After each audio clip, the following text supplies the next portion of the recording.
Good morning, kids. So, we were reading about our constitution and we were in the preamble.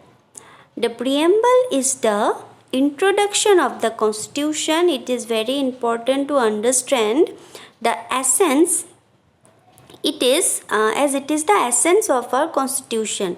Essence here means the main fragrance, the main thing of the constitution is the preamble. Now, what is written in the preamble? I am reading from the box. We, the people of India, having solemnly resolved to constitute India into a sovereign, socialist, secular, democratic republic, and to secure to all its citizens justice, social, economic and political, liberty of thought, expression, belief, faith and worship, equality of status and opportunity, and to promote among them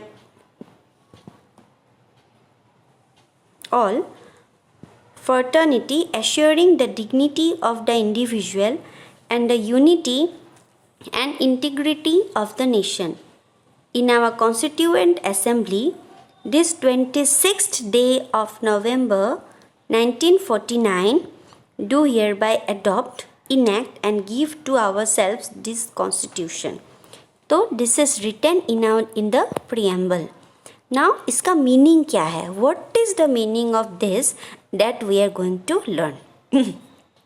We, the people of India, means the first line, the green box, in the green boxes the meanings are written. This tells us that we, all people of India, big or small, poor or rich, belonging to all regions and religions, all power comes from us. As we know that India is a democratic country. People have the right, हमारे पास पूरा right है हमारा leader चुनने के लिए, ठीक है. And हम कभी भी किसी भी लोगों को डिस्क्रिमिनेट नहीं कर सकते. मीन्स कोई पोर है, कोई रिच पीपल है, कोई बिग है, कोई स्मॉल है, कोई किसी भी रीजन मीन्स कोई भी जगह से आया हो, इंडिया में किसी भी जगह से आया हो, अकॉर्डिंग टू रिलीजियन मीन्स आप हिंदू हो, आप मुस्लिम हो, आप सिख हो, ईसाई हो, क्रिश्चियन हो, उससे हम किसी भी लोगों को डिस्क्रिमिनेट नहीं कर सकते, ठीक है. This is against the constitution. Having solemnly resolved to constitute India to a sovereign, socialist, secular, democratic republic. This tells us that the people of India has decided to make our country sovereign, means an independent country, not under the rule of any power. Means India is an independent country. India अभी कोई भी country के under नहीं है. जैसे पहले India British के rule के अंडर चली गई थी, है ना. तो यहाँ पे इंडिया अभी एक डेमोक्रेटिक एंड सॉवरेन कंट्री है. मीन्स किसी और कंट्री के अंडर पे नहीं है. Now the second point is socialist.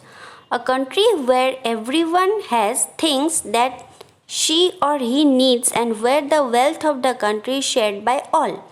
This should be done through democratic and non-violent means. Means whatever in India, India में जो भी है, ठीक है, इंडिया का जो वेल्थ है, मतलब ज़मीन है या कुछ भी कुछ चीज़ें हैं, यू नो द ताजमहल और समथिंग, वो सब आप सब लोगों को वो देखने का, उसकी ब्यूटी इंजॉय करने का, इंडिया में कहीं भी जगह पे जाने का आप सबको हक है.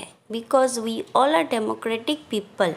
हाँ, और नॉन वायलेंस मीन्स होना चाहिए. Non violence means you are not going to attack anyone. आप किसी भी तरीके का मारपीट हो, कुछ भी हो, that the constitution will not allow. इसीलिए ऐसा कुछ होता है तो क्या होता है, आप लोगों को पुलिस के पास लेके जा सकता है, isn't it.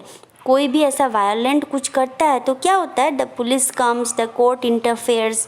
Means non violence से ही हमें रहना है. We should not practise violence.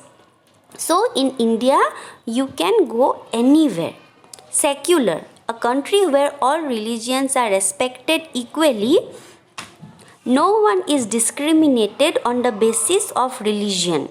Everyone is free to follow and practice any religion.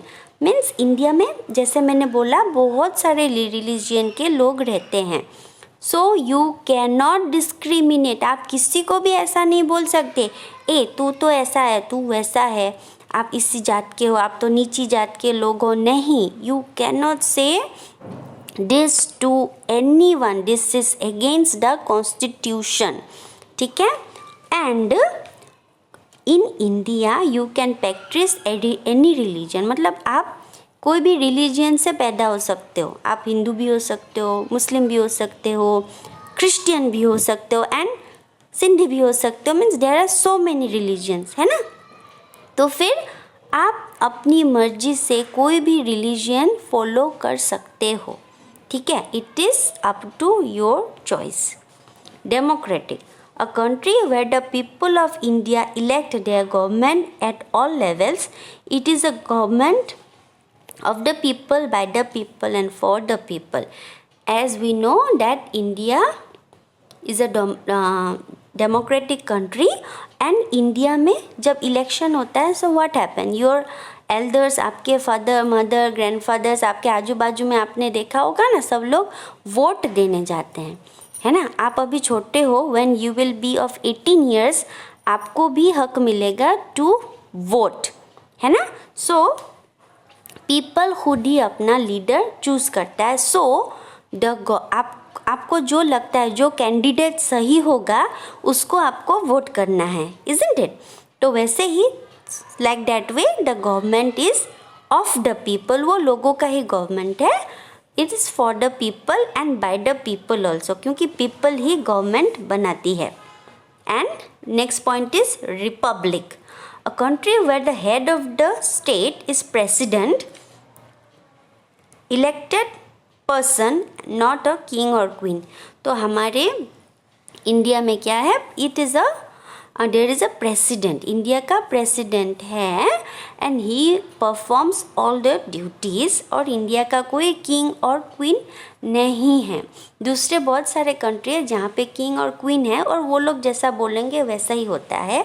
But in India, India का कोई किंग और क्वीन नहीं है. हाँ, कोई भी स्टेट का, या जैसे कि हमको पता है कि जामनगर में किंग है, किसी और स्टेट का भी किंग होता है, बट इंडिया का कोई किंग नहीं है. The president is above all. President ही सब कुछ हैंडल करते हैं.